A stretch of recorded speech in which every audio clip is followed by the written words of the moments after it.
아멘. 네, 자리에 앉아주시기 바랍니다. 네, 어릴 적 저희 집 액자에 이제 거실에 크게 걸려 있었던 그 큰 액자가 하나 있었는데요. 거기에는 뭐라고 쓰여져 있었냐면은 한문으로 국충가효라고 이렇게 쓰여져 있었습니다. 네. 그래서 우리나라의 그러니까 유교적인 사상에 살아가고 있는 이 나라 가운데에서는 참 잘 어울리는 가운이 아니었나 생각을 해봅니다. 논어나 아니면 맹자, 효경, 삼강, 행실도와 같은 그것에서 우리에게 자주 강조하는 부분들이 바로 이것이죠. 집을 잘 다스리고 효를 다하고 국가에 충성하는 것. 그것이 바로 이 국충가효가 가지고 있는 의미의 핵심입니다. 아마 이것을 이야기했던 이런 많은 위인들도 그냥 겉으로만 해라 라고 말하지는 않았을 겁니다. 마음을 다해서 나라와 부모에게 또 가정에 잘해야 한다라고 아마 이야기를 했을 겁니다. 마음을 다해서 집에 효와 충성을 다하라고 이야기했던 이 내용들, 22절부터 23절까지에 있는 말씀을 우리가 읽진 않았지만 한번 보시면은 종과 노예에 관한 이야기도 하고 있습니다. 그러니까는 그 당시 문화 가운데에서는 종들도 노예들도 다 가정 안에서 함께 생활을 했기 때문에 그렇겠죠. 그러니까 지금 저와 여러분들이 사는 이 삶 가운데에서는 그렇게 뭐 노예, 종 이런 이야기들이 특별히 해당되지 않을 수도 있겠지만, 조선시대만 하더라도, 우리나라의 역사, 얼마 되지 않은 역사만 하더라도 이미 종들이 있었고, 이런 관계 가운데에서 성경은 이런 사람들까지도 사회의 집안 안에서의 이 제도들에 대한 이야기들을 다루고 있다라는 것이죠. 부모에게 순종하고 자녀를 사랑하고 부부간에 사랑스러운 좋은 관계를 맺어야 한다라는 이 이야기를, 아니야 라고 말할 사람이 아마 있을까 싶습니다. 교회를 다니지 않는 사람들조차도 아마 이 이야기에 대해서는 반문을 할 수 없을 거라고 생각을 합니다. 더더욱이 저와 여러분들처럼 신앙인들로서 우리가 이 교회에 예배를 드리고 있는 사람들로서 성경에서 이렇게 이야기를 하고 있습니다 라고 말을 했을 때에 누가 좀 아닌 것 같아 라고 말을 할 수 있을까요? 아마 너무 좋은 이야기라고, 꼭 필요한 이야기라고 이야기를 할 겁니다. 부모님 말씀을 잘 듣지 않는 아이나 아니면 자녀를 윽박지르는 부모나 남편을 존중하지 않고 가정의 머리를 생각하지 않는 아내나 그리고 아내를 충실히 사랑하지 않는 남편이라 할지라도 이것이 필요하고 좋다라는 것은 누구나 다 알고 있는 사실입니다. 속으로는 어쩌면 어쩌라고 라고 말할 수도 있겠지만 누구나 다 이것을 겉으로는 지켜야 한다는 것을 잘 알고 있을 겁니다. 오늘 이 말씀을 지킬 수 있는 조건이 하나 있는데요. 한 가지는 예수님을 알기 이전의 삶을 버리라는 이야기입니다. 우리가 읽은 이 본문 말씀의 앞절에 있는 서론에 보면은 골로새서 3장 9절에 있는 말씀에서는 이렇게 이야기를 합니다. 너희가 서로 거짓말을 하지 말라. 옛 사람과 그 행위를 벗어버리고 라고 이렇게 이야기합니다. 지난주에 제가 설교했던 말씀의 그 주제와도 같은 내용이죠. 나아가 바울은 10절에서 또 이렇게 이야기를 합니다. 새 사람을 입었으니 이는 자기를 창조하신 이의 형상을 따라 어디까지요? 지식에까지 새롭게 하심을 입은 자니라 라고 이렇게 이야기를 하고 있습니다. 구원받은 것뿐만이 아니라 구원받은 사람의 그 삶 또한 하나님께서 원하시는 대로의 삶을 살아갈 수 있어야 한다라고 말하고 있는 겁니다. 그러니까는 사실 이것은 하나님께서 원래 하고 싶으셨던 일 중에 하나였다라는 것을 우리는 잘 알 수가 있습니다. 그러니까는 원래라는 말이 들어간다라는 것은 지금 조금 잘못된 방향으로 가고 있다라는 것을 내포하는 말이겠죠. 그러니까는 원래 그렇지 못한 삶을 살아가고 있는 저와 여러분들의 인생 가운데에 그런 가정과 사회의 모든 관계 가운데에서 원래는 이렇게 했어야 돼라고 성경은 우리에게 이야기를 해주고 있는 겁니다. 본래의 의도를 따라 살아가는 것이 저와 여러분들이어야 하지 않겠나라는 생각을 해봅니다. 제가 교회 개척을 하고 또 여러분들과 함께 목양을 하면서 제가 가장 중요하고 또 본질적인 부분들을 고민하는 부분들이 바로 이것입니다. 원래 우리가 어떤 신앙생활들을 했어야 옳았겠는가라는 겁니다. 원래 내가 하고 있었던 이 신앙생활이 원래 주님께서 원하시던 것들이 맞았는가라는 겁니다. 여러분들이 하고 있는 신앙생활은 어떠십니까? 주님께서 본래 원하시던 것들입니까? 아니면 그냥 행동만, 습관만 따라 살아가는 그런 삶이었습니까? 행동만 변해도 사람들은 야, 저 사람 진짜 새로워졌다. 새 사람이 된 것 같아 라고 이야기를 합니다. 근데 주님께서는 거기까지만이 아니라 생각까지, 지식까지 그것을 새로운 사람을 입은 것이 거기까지 도달해야 된다라고 주님께서 말씀하고 계십니다. 만약 여러분들이 지식과 마음에까지 이렇게 새로운 마음과 새로운 생각으로 살아갈 수 있다면 진짜 새로운 사람이 아니겠나라는 생각을 해봅니다. 누군가를 한번 변화시켜 보기 위해서 노력해 보셨던 분들이라면 아마 이것을 정말 절실하게 아마 생각하고 아마 깨닫고 또 공감하실 겁니다. 그래, 사람 한 사람 바뀌는 것이 얼마나 어려운 것인지 내가 잘 알고 있어 라고 생각하시는 분들이라면 새 사람이 된다는 것은 참 어려운 일입니다. 여기에 있는 저도 여러분들도 모두 다 함께 새 사람을 입은 사람들이죠. 주님께서 우리를 구원하시고 그 복음의 은혜로 살아가는 사람들이기 때문에 우리도 다 잘 알고 있습니다. 근데 그 일들이 너무 오래전이진 않았는가라고 생각을 한번 해본다면 과연 내가 주님께서 원래 처음부터 원하셨던 그 삶을 내가 지금 잘 살아가고 있는가라고 생각해 볼 수 있다는 것이죠. 하나님께서 원래 원하시던 모습, 우리를 창조하신 이의 그 모습을 따라서 주님께서 원하시던 그 모습은 행동만이 아니라 지식과 의지와 마음까지도 포함하고 있는 내용이라는 것입니다. 그러니까 여러분들이 정말 우리가 성경에서도 모세나 또 많은 선지자들이 하는 이야기들이 있지 않습니까? 마음과 뜻과 힘을 다하여 주 너의 하나님을 사랑하라 라고 이렇게 말씀을 해주고 있습니다. 또 심지어는 다른 복음서에서는 마음과 뜻과 목숨을 다해 너의 하나님을 사랑하라 라고 이렇게 이야기를 하고 있습니다. 그러니까 우리가 본질을 지키고 하나님께서 원래 우리에게 원하시던 말씀대로 살아가는 것이 우리의 목숨만큼 중요하다라는 것을 우리에게 보여주고 있는 겁니다. 그러니까 우리가 하나님의 말씀을 지키며 살아가는 삶과 우리의 마음과 뜻과 목숨까지의 이 모든 것들을 같은 저울에 같은 선상 위에 놓고 있다라는 겁니다. 아니 어쩌면 이것보다도 하나님의 말씀을 지키는 것을 더 중요하게 주님께서는 말씀하고 계시는 걸지도 모른다라는 것이죠. 다음으로 바울은 에베소서 5장 21절 말씀 가운데에서 두 번째 조건에 대한 이야기를 해주고 있습니다. 그리스도를 경외함으로 피차 복종하라 라고 이렇게 이야기를 해주고 있습니다. 경외라는 이 특징은 그리스도인이라면 무조건 가지고 있어야 하는 삶의 그리고 마음의 자세입니다. 아마 여기에 계시는 분들 중에 하나님을 너무너무 사랑하시는 분들은 이런 마음을 가지고 계실 수도 있습니다. 내가 정말 성령의 충만한 삶을 살아가고 싶어. 내가 정말 하나님과 밀접한 관계 가운데 살아가고 싶어. 내 뜻보다 하나님의 뜻이 더 우선시되는 그런 삶을 살아가고 싶어 라는 마음을 가지고 살아가시는 분들도 있을 겁니다. 죄를 짓는 것이 너무너무 힘들고 어렵고 나를 무너뜨리는 것을 잘 알고 있고 하나님과 함께하는 것이 얼마나 행복한지 잘 알고 있는 분들이라면 더 이것에 대해서 마음 깊이 공감하실 겁니다. 성령이 충만한 성도의 특징 중 하나가 무엇이냐면 바로 하나님을 경외하는 겁니다. 먼저 이야기한 옛사람을 버리고 새 사람을 입은 사람으로 살아가야 하는 그 조건 중에 하나가 바로 이 경외할 줄 아는 사람입니다. 하나님을 닮고 싶으십니까? 하나님을 경외해 보십시오. 그러면 하나님을 닮아가실 수가 있을 겁니다. 근데 경외라는 것은 어려운 것이 아닙니다. 우리가 이 에베소서 5장 21절에 있는 그리스도를 경외함으로 피차 복종하라 라는 이 말에 대한 구체적인 방법으로 골로새서 3장 23절에서 이렇게 이야기를 합니다. 무슨 일을 하든지 마음을 다하여 주께 하듯 하고 사람에게 하듯 하지 말라 라고 이렇게 이야기를 하고 있습니다. 주께 하는 것과 사람에게 하는 그것의 두 가지의 차이가 바로 경외에 있다라고 이야기를 합니다. 여기서는 일단 복종이라는 말로 순종이라는 말로 이야기하고 있지만 다 경외라는 그 말 안에 포함되어 있는 내용들입니다. 다르게 비교를 해보자면 이렇습니다. 진짜가 뭔지 가짜가 뭔지 한번 생각해봐라. 너가 하고 있는 그 신앙생활이 진짜냐 아니면 가짜냐 라고 물어보고 있는 겁니다. 거칠애와 위선과 가식이 아니라 진심으로 하나님을 사랑하고 있는가라고 지금 물어보고 있는 겁니다. 진심을 담은 일에는 필요한 것들이 있는데 진심에는 진실함이 필요합니다. 거짓말을 해서는 절대로 진실함 가운데 있을 수가 없습니다. 또한 정직함이 필요합니다. 그리고 꾸준함이 필요합니다. 이것이 바로 우리가 하나님을 경외할 수 있는 방법입니다. 진실함과 정직함과 꾸준함.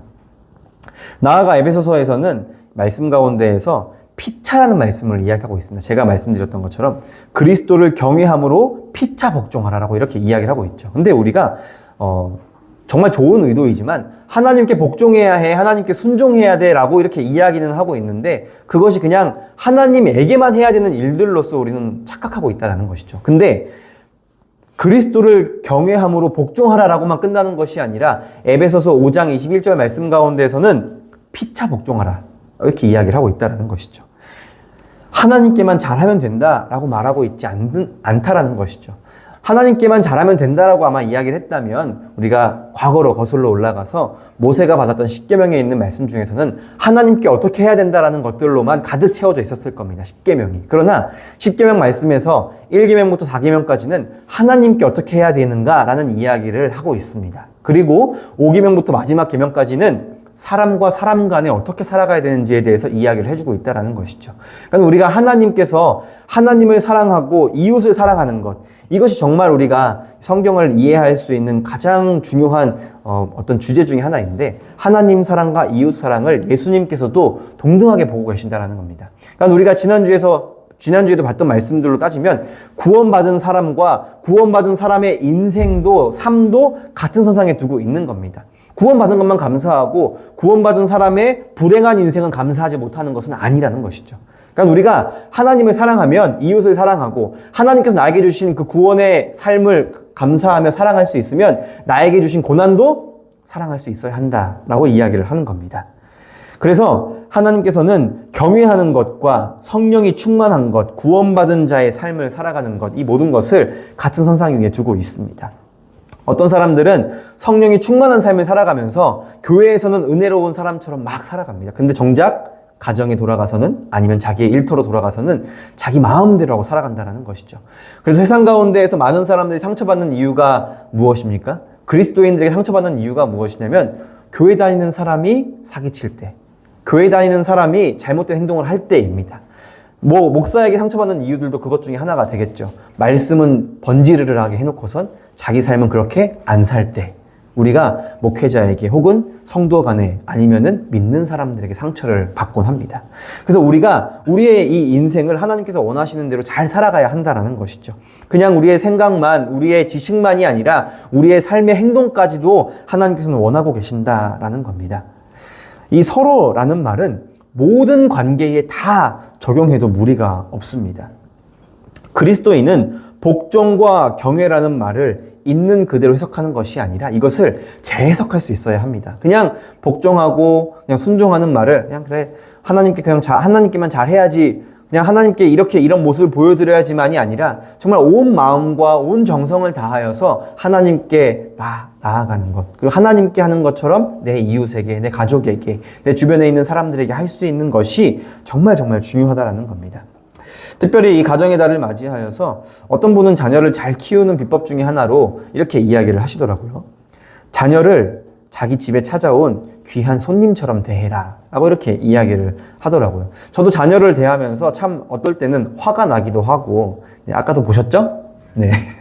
부글부글 끓지만, 그래, 하나님께서 나에게 주신 고난이라면 내가 이것을 잘 감당해내야지 라는 그런 마음으로 참고 또 참습니다. 폭발할 때도 많이 있습니다. 그래서 저도 아이들에게 항상 사랑하는 인자한 마음으로만 하는 것이 아니라 열어놔 하면서 막 화를 내기도 하고, 하루나 하면서 화를 내기도 한다라는 것이죠. 근데 자녀를 우리 집에 들인 귀한 손님처럼 대한다면 과연 우리가 이게 큰 소리를 지를 수 있을까? 귀한 손님이 오셨는데 손님이 실수로 물을 엎은 겁니다. 저기요! 그러시면 안 되죠! 라고 우리가 할 수 있을까요? 아, 괜찮습니다. 제가 치우면 됩니다. 아마 이렇게 대할 수도 있을 겁니다. 그러니까 우리가 정말 어려운 일이지만 우리의 자녀들을, 또 우리의 가족들을 다 귀한 손님처럼 대하는 것은 너무 필요한 말인 것 같습니다. 이것은 자녀들에게만 그렇게 해야 된다는 것이 아니라 내 배우자에게, 내 주변에 있는 많은 사람들에게, 여러분들 여러분들 간에도 이런 일들이 다 필요하다라는 겁니다. 교회는 마땅히 서로 피차 복종해야 합니다. 교회가 해야 할 일들 중에서 많은 일들이 있을 겁니다. 우리가 교회는 어떤 곳이야? 교회는 어떤 일들을 해야 해? 라고 물어본다면 많은 이야기들 할 수가 있겠죠. 복음을 전하는 일이 있을 수 있겠고, 선교하고, 전도하고, 예배드리고, 많은 이야기들을 할 수 있을 겁니다. 근데 그것을 잘하는 사람, 예배를 바르게 드리고 하나님을 진짜 사랑하는 사람이 무엇을 해야 되는가에 대한 이야기를 할 때에 어떻게 표현될 수 있냐면, 가장 중요한 것은 하나님께서 세우신 이 성전에 몸된 교회를 만들어가는 겁니다. 내 옆에 있는 사람을 내 몸된 지체로 생각하는 것이죠. 같은 한 몸이다 라고 하면서 말이죠. 교회 공동체는 한 몸이기 때문에 당연한 이야기입니다. 우리 모두는 예수님의 동등한 지체입니다. 이것은 직분이나 사회적인 어떤 권위에 있지 않다라는 것이죠. 또한 예수님께서 말씀하시는 서로 피차 복종하라라는 말이 가지고 있는 이 의미는 사회를 변혁시키고 개혁시키는 그런 이야기들을 하고 싶은 것이 아닙니다. 사랑으로 올바르게 변화시켜야 된다라고 이야기를 하고 있는 겁니다. 우리가 하고 있는 많은 개혁들은 많은 부작용들을 낳습니다. 누군가는 상처받고 누군가는 넘어지고 아파한다라는 것이죠. 근데 하나님께서 우리에게 하시는 이 개혁은, 하나님께서 말씀하시는 이 성경적인 사랑의 이 변화는 부작용이 없습니다. 그래서 우리가 서로 사랑하는 것, 뭐 부작용이 있다면 아마 이런 것이 있겠죠. 내가 조금 힘들 수 있습니다. 아, 진짜 사랑해 보려고 하니까 힘드네. 예수님의 마음을 한번 이해해 보려고 하니까, 주님께서 원하시는 삶을 살아보려고 하니까 정말 죽겠다 라고 하면서 그 부작용이 나한테는 있을 수 있습니다. 사실 이건 부작용이 아니겠죠. 당연한 아픔입니다. 이 아픔을, 고통을 딛고 일어서면 하나님께서 정말 원하시는 교회를, 아름다운 교회를 세워갈 수 있을 겁니다. 여러분들이 생각하는 모든 관계, 국가와 국민, 선생과 학생, 부모와 자녀, 심지어는 내가 원수처럼 생각하는 그 사람에게까지도 적용해야 하는 것이 바로 이 피차 복종하는 일입니다. 그러므로 오늘 본문에서 하나님께서 주신 모든 관계에도 다 해당이 되는 겁니다. 18절에 아내는 남편을 사랑과 존중을 죽게 하듯 하는 것이 마땅합니다. 남편을 진심으로 아내를 사랑하며 기뻐하는 일을 찾아서 할 수 있어야 합니다. 아내가 남편에게 자신의 인도자가 되는 것처럼, 주님께서 우리의 머리가 되는 것처럼 대해야 하는 것이죠. 남편은 그러면은 그것을 누리는 삶을 살아가기만 하면 되는 겁니까? 그렇지 않습니다. 예수님께서 저와 여러분들을 위해 십자가를 지신 것처럼 우리도 아내를 위해 십자가를 져야 합니다. 자녀들은 결혼하여 가정을 이루기 전까지 부모님의 말씀에 순종해야 됩니다. 우리 초등학생들 알겠죠? 부모님 말씀에 순종해야 됩니다. 아니요가 아니라 네, 부모님 말씀에 죽기까지 순종을 해야 되는 겁니다. 21절 말씀에 부모는 자녀를 어떻게 하라고 말합니까? 한번 우리 부모님들 한번 읽어보시겠어요? 어떻게 하라고 말하고 있습니까? 21절 말씀 다 함께 읽어볼까요? 네, 읽기 싫으신 것 같은데 시작!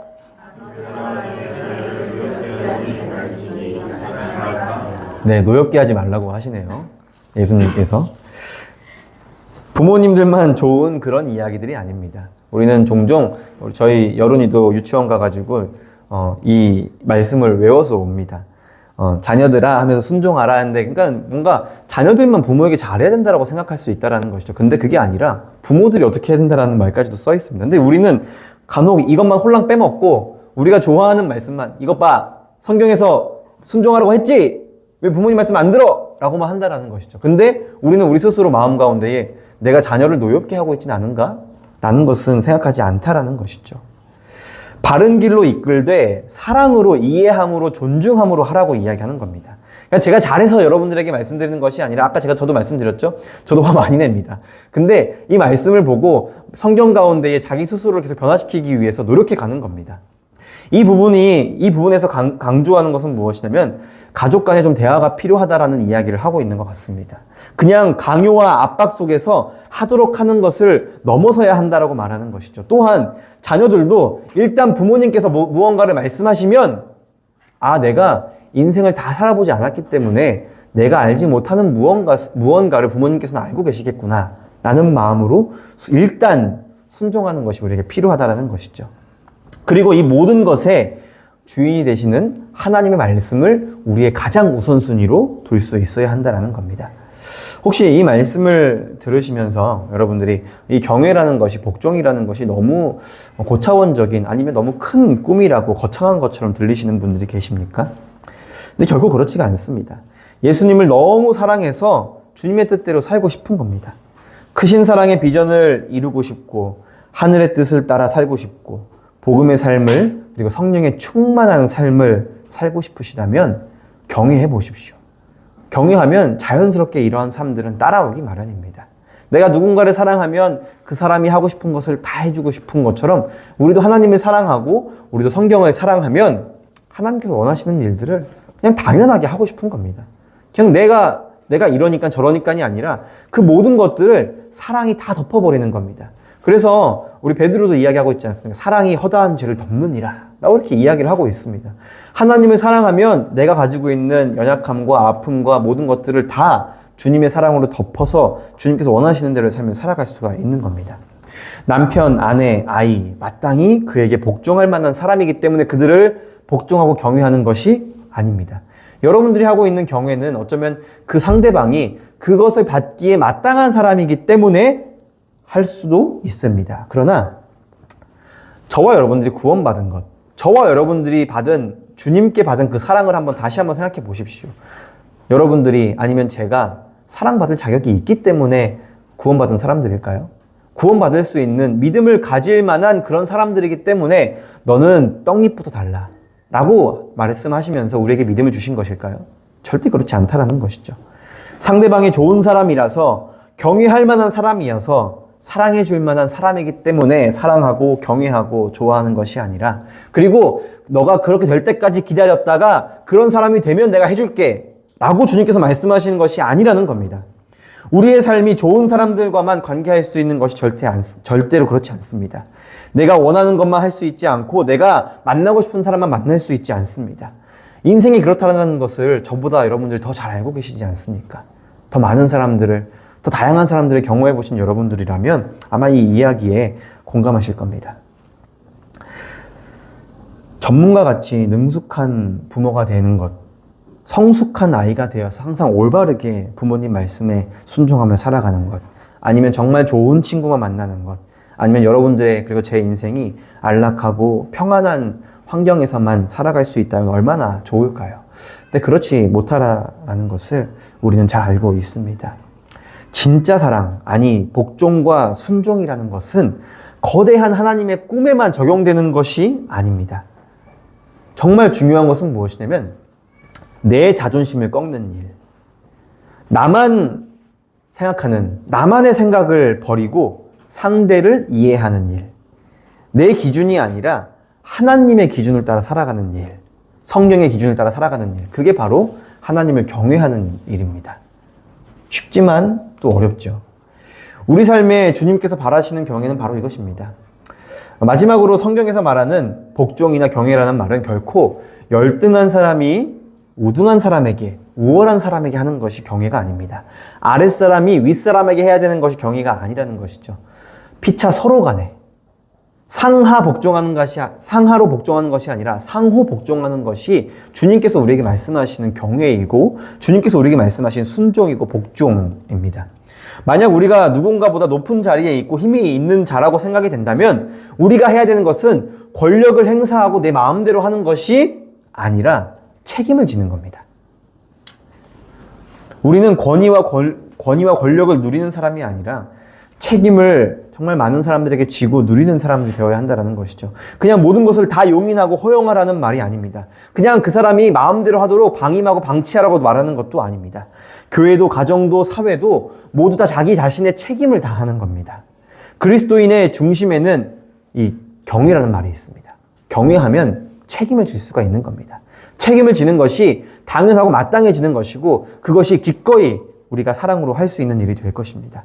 나를 남보다 나은 사람으로 여기는 것이 아니라 나를 남보다 낮은 사람으로 여긴다면 우리가 속한 공동체는 조금 더 아름다워질 겁니다. 그리고 그 아름다움 속에서는 하나님의 뜻이라는 아름다운 꽃이 피어나게 될 것입니다. 그리고 그 꽃이 시들고 떨어지게 되면은 정말 나에게 유익하고 나에게 달콤한 열매가 맺히게 될 겁니다. 그것은 하나님께서 심으시고 기르시고 양분을 주시고 맺게 하신 열매이기 때문에 그렇습니다. 여러분 억지로 하지 마십시오. 자원함으로 자발적으로 주님을 사랑하시길 바랍니다. 그리고 주님을 경외함으로 주님을 더욱더 사랑하실 때에 이 교회가 더욱더 아름다워질 것입니다. 저는 간절히 바라기로는 메마른 이 세상 가운데에서, 메마른 우리의 마음 가운데에서 푸르른 주님의 꿈이 피어날 수 있는 우리의 사회가, 또 우리의 교회와 우리의 가정이 되었으면 좋겠습니다. 함께 기도하겠습니다.